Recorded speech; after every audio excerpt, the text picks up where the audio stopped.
prominent name in the sports community and sports psychiatry. And he's helped very famous names in several different fields, golf being one of them, to overcome some of their mental health obstacles and play the best game that they can.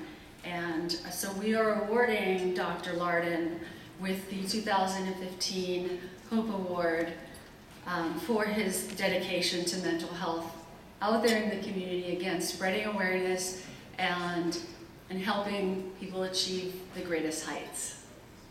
Thank you very much.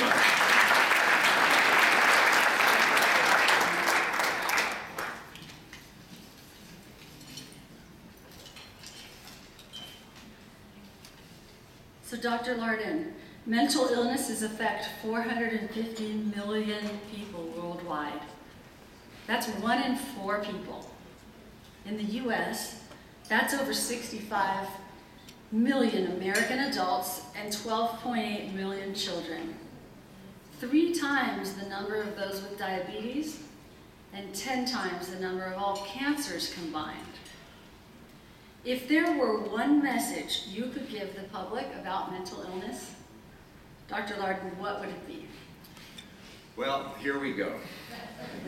First of all, thank you. And before I answer the question directly, I'd like to tell you about how my day started.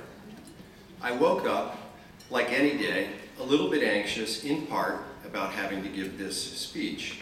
I went to my garage to work on it. After about an hour, my wife said the neighbors called and they were concerned. My wife said that they saw me standing on a ladder in my garage, wearing New York Yankee pajamas, talking to the wall for 1 hour straight without stopping. Now, some people may call that mania. I call it creativity. In all seriousness, I want to applaud the effort of the International Bipolar Foundation, its founder, Muffy, and all of you here today for your work.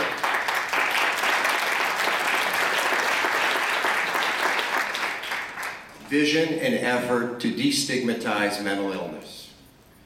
It is one of the 2 passions of my professional career.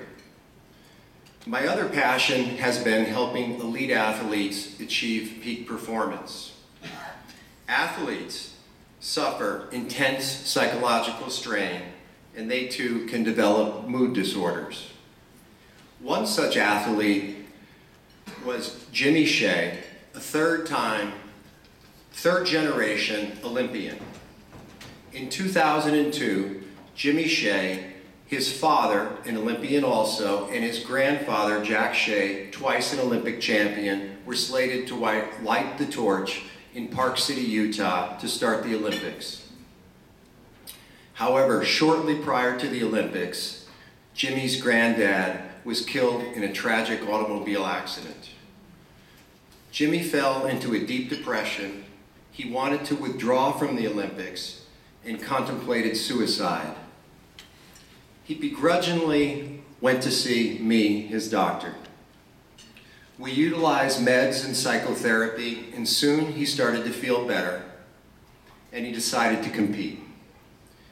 In his final attempt, he was the last racer left.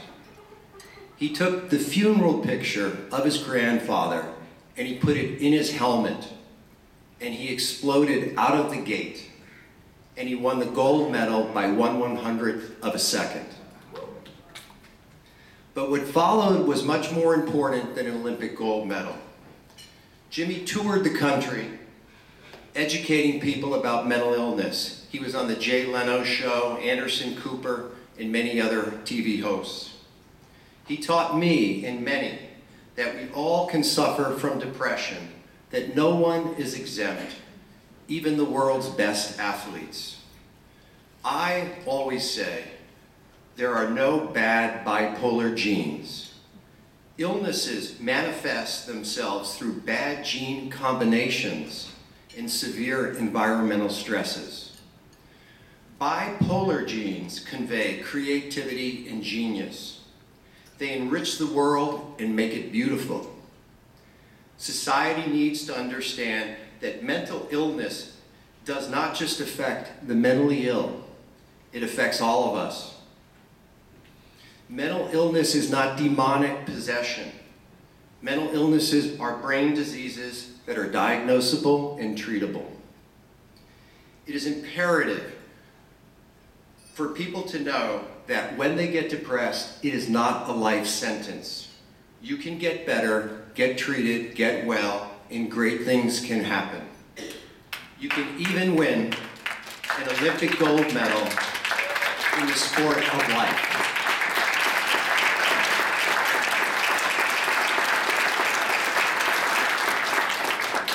And with that, I thank you for this generous award. Thank you.